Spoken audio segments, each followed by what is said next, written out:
Signature, party సిద్ధం, 2 మంత్రి పదవులు రెడీ. సో మొత్తానికి నిన్న శాసనమండలి వేదికగా కన్నీటి పర్యంతమైన కవిత తన యొక్క నెక్స్ట్ స్టెప్ ఏంటని కూడా ఆ సందర్భంగా మాట్లాడడం జరిగింది. సో తెలంగాణలో తెలంగాణ జాగృతి పేరిట కొత్త రాజకీయ పార్టీ ఉద్భవించబోతోంది కవిత గారి ఆధ్వర్యంలో. ఈ నేపథ్యంలో తను ఏదైతే బీఆర్ఎస్తో ఉన్నప్పుడు కానీ ఉద్యమం తర్వాత తెలంగాణ సాధించుకున్న తర్వాత నేను ఎన్ని చెప్పినా సరే కేసీఆర్ గారు వినలేదు. కొన్ని అంశాలపై మాట్లాడుతూ కూడా యువతకు సంబంధించి కానీ అలాగే ఏదో డబుల్ బెడ్రూమ్ ఇళ్ల విషయంలో కానీ ఎన్ని అంశాలతో మాట్లాడుతూ కూడా కేసీఆర్ గారు వినలేదు అని చెప్పి మాట్లాడుతూ కూడా ఎలాగైనా సరే నేను ఒక పార్టీ పెడతాను, తెలంగాణ జాగృతి పేరు మీద ఒక పార్టీ పెట్టి అందరికీ నేను ఆదుకుంటానని, దీనికి సంబంధించిన విధి విధానాలు కూడా నేను త్వరలో ప్రకటిస్తానని చెప్పడం జరిగింది. సో ఏదైతే తెలంగాణ జాగృతి పార్టీ అంటే తెలంగాణలో మరి ఇప్పుడు వ్యాక్యూమ్ ఉందో లేదో మరి ఆవిడకి తెలుసో లేదో కానీ మొత్తానికి కాంగ్రెస్ కానీ బీఆర్ఎస్ కానీ బీజేపీ కానీ ఇన్ని పార్టీలు మొన్న రీసెంట్గా తీన్మార్మల్ అని కూడా ఒక పార్టీ పెట్టడం జరిగింది బీసీలకు సంబంధించి. సరే ఇప్పుడు తెలంగాణ జాగృతి పార్టీ అని పేరు పెడతారా లేదా మరి టీఆర్ఎస్ ఏదైతే టీఆర్ఎస్ను వదులుకుంది బీఆర్ఎస్గా రూపాంతరం చెందిన నేపథ్యంలో మళ్ళీ ఆ పార్టీకి ఏమన్నా వీళ్ళు ఏమన్నా మళ్ళీ అప్లై చేస్తారనేది కూడా చూడాలి. సో మొత్తానికి మాత్రం ఒక తన అసంతృప్తిని వెలగక్కిన బీఆర్ఎస్ మీద అసంతృప్తిని వెలగక్కిన కవిత మరి ఇప్పుడు తదుపరి కార్యాచరణ ప్రకటించి అందరినీ ఆశ్చర్యపరిచారు.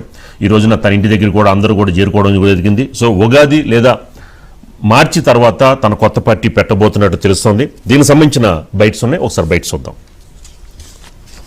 తెలంగాణ పేరును తనలో నింపుకున్నటువంటి తెలంగాణ ప్రజల యొక్క రాజకీయ అస్తిత్వాన్ని కాపాడేటటువంటి పొలిటికల్ పార్టీ రావాల్సినటువంటి అవసరం ఉన్నది. తప్పకుండా తెలంగాణ జాగృతి ఒక పార్టీగా ఎదుగుతుంది, పొలిటికల్ పార్టీగా ఎదుగుతుంది. ఈ పార్టీ మరి తెలంగాణ ప్రజల పక్షాన నిలబడి పనిచేస్తుందని కూడా ఈ సందర్భంగా నేను తెలియజేస్తా ఉన్నాను. మరి పార్టీ ఎప్పుడు ఏంది, విధి విధానాలు ఏందన్న అన్ని చిన్న చిన్న సాంకేతిక అంశాలు, కానీ రాబోయే అసెంబ్లీ ఎన్నికలలో తెలంగాణ ప్రజల పక్షాన నిలబడి పోటీ చేయడానికి, నిలబడి వారి యొక్క హక్కులను కాపాడడానికి, ప్రజల పక్షాన పనిచేయడానికి తెలంగాణ జాగృతి ఒక శక్తిగా ఖచ్చితంగా చట్టసభల్లో తిరిగి అడుగు పెడుతుందనే విషయాన్ని ఎటువంటి అనుమానం లేకుండా నేను ఇవాళ తెలియజేస్తా ఉన్నాను.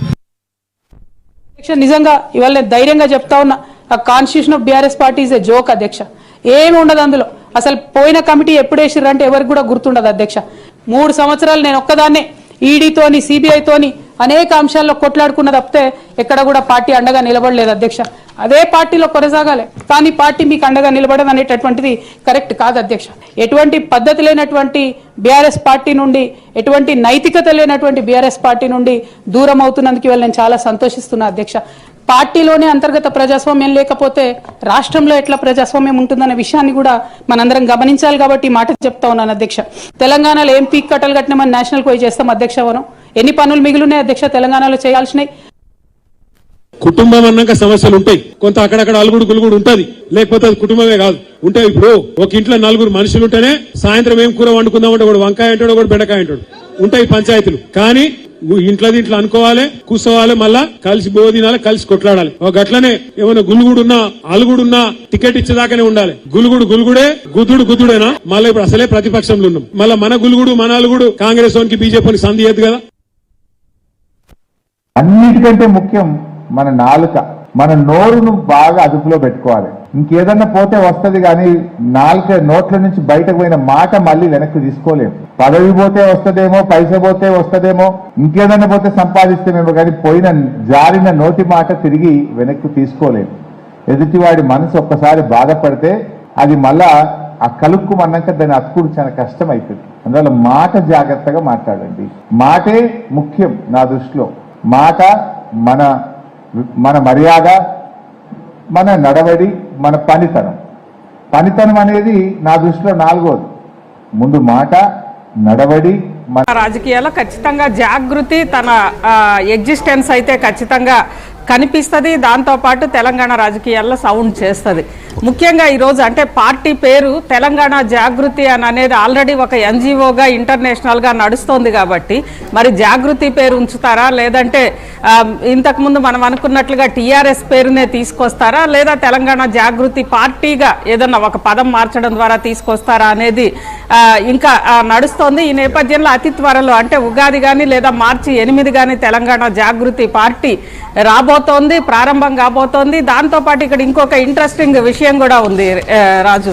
ఒకటి ఇప్పటికే బీఆర్ఎస్ నుంచి బయటకు వచ్చిన ఎమ్మెల్యేలు మేము కాంగ్రెస్లో చేరలేదు, కేవలం అభివృద్ధి కోసమే కలిసాము ముఖ్యమంత్రి గారిని అని చెప్పి చెప్తున్నారు.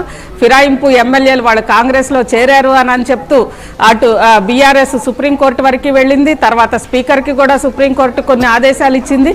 ఈ నేపథ్యంలో వాళ్ళందరూ కూడా కవిత పార్టీలో టెక్నికల్గా కవిత పార్టీలో అసెంబ్లీలో ఉండే అవకాశం కూడా కనిపిస్తోంది. అంటే తెలంగాణ జాగృతి పార్టీ ఆవిర్భవించిన వెంటనే ఎన్నికల్లో పోటీ చేయకుండా ఒక రకంగా లెజిస్లేచర్ పార్టీ కూడా అంటే గుర్తు అది సరే అది ఒకవైపు, కానీ వాళ్ళు దాని కింద టెక్నికల్గా కాకపోయినా ఒక గ్రూప్ లాగా వాళ్ళు ఒక సపరేట్ గ్రూప్ లాగా కవిత పార్టీకి అనుసంధానమై ఉండే అవకాశం కనిపిస్తోంది. దాంతోపాటు ఇంకొక 2-3 కవిత గారితో కూడా బయటికి గనక వచ్చే అవకాశం ఉంది అని అనిపిస్తోంది. ఆ నేపథ్యంలో తెలంగాణ జాగృతి ఇటు అసెంబ్లీలో కూడా వాళ్ళు ఆ పేరు మీద గనక ఉంటే మంత్రి పదవులు కూడా ఒక 2 ఇస్తారు అనేది బాగా వినిపిస్తోంది. అందులో కవిత గారికి అదేవిధంగా ఇంకొక ఎమ్మెల్యేలు ఎవరైతే వస్తారో వాళ్ళకు కూడా మంత్రి పదవులు దక్కవచ్చు అని ఇలా రకరకాల ఊహాగానాలు వినిపిస్తున్నాయి రాజు. కానీ మొత్తం మీద ఇటు జాగృతి పార్టీ ఒకటి, ఎందుకంటే ఈరోజు బీఆర్ఎస్ అనేది బీఆర్ఎస్ పార్టీ చరిత్ర అందరికి కూడా తెలిసిందే. ఒక దేశవ్యాప్తంగా కూడా ఒక అసాధ్యాన్ని సుసాధ్యం చేసి తెలంగాణని తీసుకొచ్చి దాంతోపాటు అనేక అంశాల మీద ఒక ఉద్యమ పార్టీగా, ఆ తర్వాత 10 ఏళ్ళు అధికారంలో ఉన్న పార్టీగా దేశవ్యాప్తంగా కూడా బీఆర్ఎస్కు ఒక పేరుంది. ఆ నేపథ్యంలో బీఆర్ఎస్ నుంచి స్వయంగా కేసీఆర్ గారి కుమార్తె బయటకు రావడం, అదేవిధంగా ఆమె ఉద్యమకారుల నినాదాన్ని అందుకోవడము, దాంతోపాటు ముఖ్యంగా సెక్యులర్ పార్టీలు అందరూ కూడా రావాలి తనతోటని చెప్పి చెప్పడం, ఈ నేపథ్యంలో ఖచ్చితంగా ఏదో ఒక ఉద్యమ కార్యక్రమాన్నే కవిత గారు ఎంచుకునే అవకాశం ఉంది. కాబట్టి నిరంతరం ఏదో ఒక ఉద్యమాన్ని చేస్తూ ఆమె అయితే ప్రజల్లో ఉండే అవకాశం కొద్ది రోజులు ఆ పార్టీకి ఉంటుంది రాజు.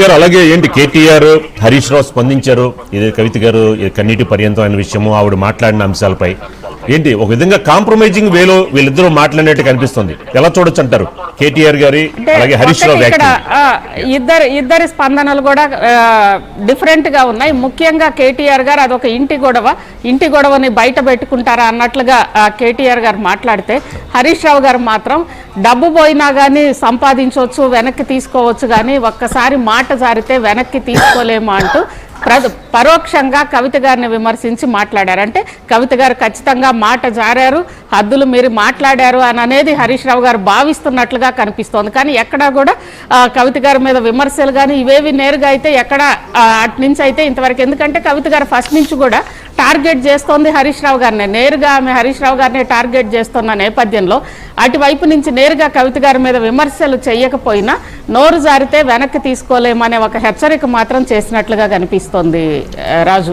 అజిత్ గారు, అంటే మరొక అంశం ఏంటంటే ఇప్పుడు కవిత గారు మాట్లాడుతూ కూడా ఎక్కడా కూడా అధికార పక్షాన్ని ఎక్కడ విమర్శించట్లేదండి. ఓన్లీ అపోజిషన్ లో ఉన్న ప్రతిపక్షంలో ఉన్న బీఆర్ఎస్ విమర్శించిన వెనుక కొంతమంది బీఆర్ఎస్ నేతలు కవిత వ్యాఖ్యలు మాత్రం కొద్దిగా ఇబ్బందిగానే మాట్లాడుతున్న పరిస్థితి. ఎలా చూడొచ్చు అంటారు?